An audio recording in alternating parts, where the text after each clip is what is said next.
Hi guys, welcome back to my channel. This is me, Kim, your farm hunter, and we are here to disclose our final prediction for the Miss Universe Philippines 2026, and we will be doing our hat picks for the top 10 on my list. So, on number 10 on my list is Sultan Kudarat.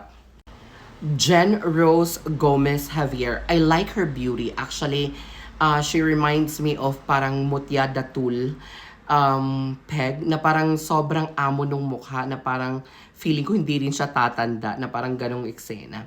And I like the statues cake as well of Miss Sultan Kudarat.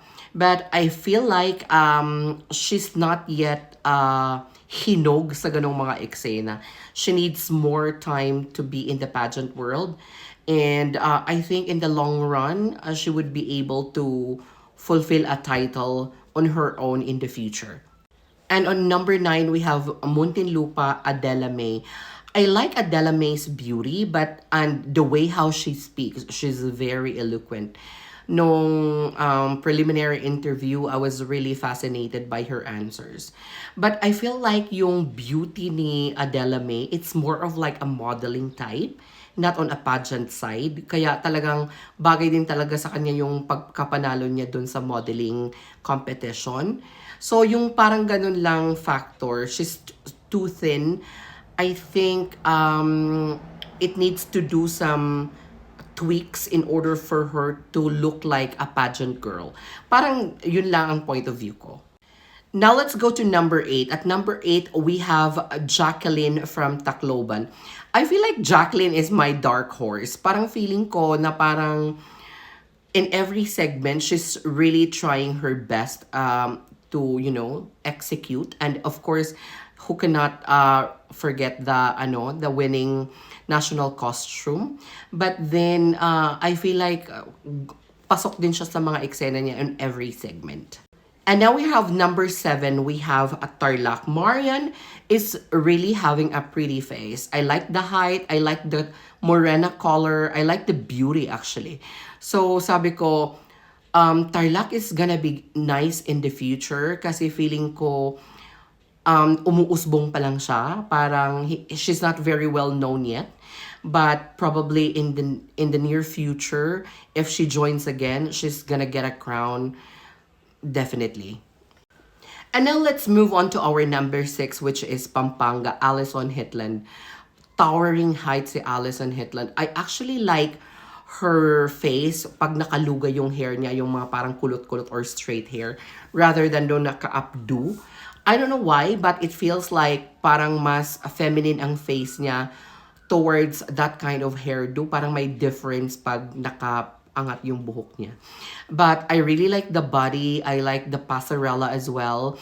And I think Pampanga could be a contender for a crown. And she's gonna be good for Supra or even for Charm or for any other crown.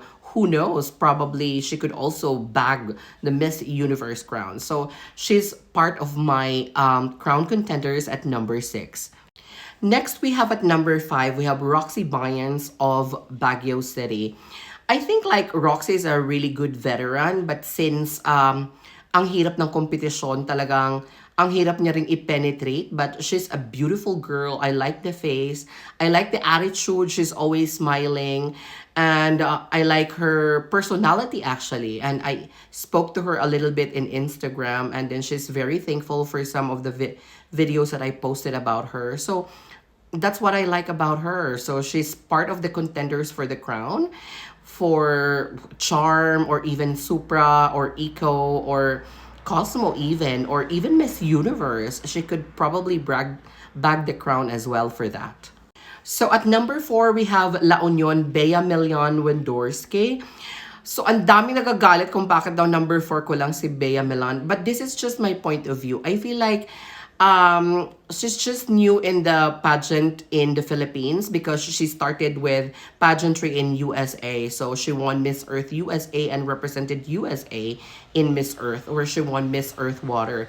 So I feel like mas gusto ko pa siyang huminog in the Philippine pageant stage, it's because there are still so many other girls who are already there, who have competed before, and who have established their names already in the pageant, which is like April, Nicole Borromeo, or Bella Ismael. So parang I feel na I love the beauty of Bea, actually, don't get me wrong.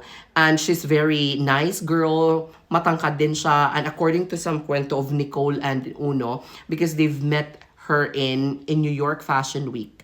They were there together with Emma Tiglao. She's a very nice girl. And I know that she can deliver, but the only thing that I want her to pursue more is parang maging well-versed pa siya sa Philippine pageantry setup. But also, if she will be able to bag the crown for Miss Universe, why not, 'di ba? I will support her. And if ever she will accept other crowns, she could probably our next Miss Supranational or the first Miss Cosmo as well. So whatever crown that will be given to her, and if she will accept it, then go for it. And you know, there are so many detractors na nagsasabing she's an opportunist, like sinabi ni Del sa kanya, because she was representing USA from the start. But I feel like if she's as a Filipina with a Philippine passport, then it's valid. Who are we to question her being a Filipina if other people are saying that she's not Filipina enough? And who is Filipina enough? 'Di ba? If there's a lineage of Filipino in her blood, then she's Filipina. Then we have at number 3, April Smith. I feel like si April has been in the pageant business several times, and medyo parang I think it's her time to shine. Look at her pasarela, her performances in every segment. Sobrang payat ni April, and I love the color. I love the Filipina color, at yung structure niya talagang sobrang tangkad tingnan. Yung pag-move niya, parang it's not pilit. Yung tipong talagang magaling sa stage, at kitang-kita naman natin. And I need that April Smith will represent the Philippines in the international stage. And whatever crown is given to her, I will support her 100%. And hopefully she will get a crown. And for sure, she's a good contender for Miss Universe Philippines as well. Kasi kung may isang maninipa na parang hindi expected, baka siya na yun. Kaya wag niyong ibaba si April Smith. That's why April Smith is on my number 3, kasi I feel like she will deliver in the finals night. And of course, on my number 2 slot, we have Bella Ismael, first runner-up from her previous Miss Universe Philippines stint. So, sino pa nga ba ang ang posibleng makakuha ng crown, di ba? Most first runners-up na talagang bumabalik. Minsan nagta-title talaga, like MMD, or sino pa ba? Yes, Atisa, for example. So, why not? Bella Ismael has a polished pasarela. I just have a little bit of hesitations on her personality. Parang masyado siyang seryoso, masyadong hindi chikadora. Parang feeling ko lang, but I haven't met her. But I feel like Bella Ismael will actually deliver on finals night in all aspects, including Q&A. Kaya good luck na lang. And having that first runner-up finish and experience before on the same organization, I know she knows what to do into that certain segment. So Bella Ismael is my number 2 for Miss Universe Philippines. And if ever Bella Ismael will be given other crowns like Supra or Cosmo or Charm, I think she should get it. And will have the chance to represent the Philippines. Kasi she's very nice. Ang ganda ng kanyang pasarela, very polished, and it's a very strong contender for any crown at all.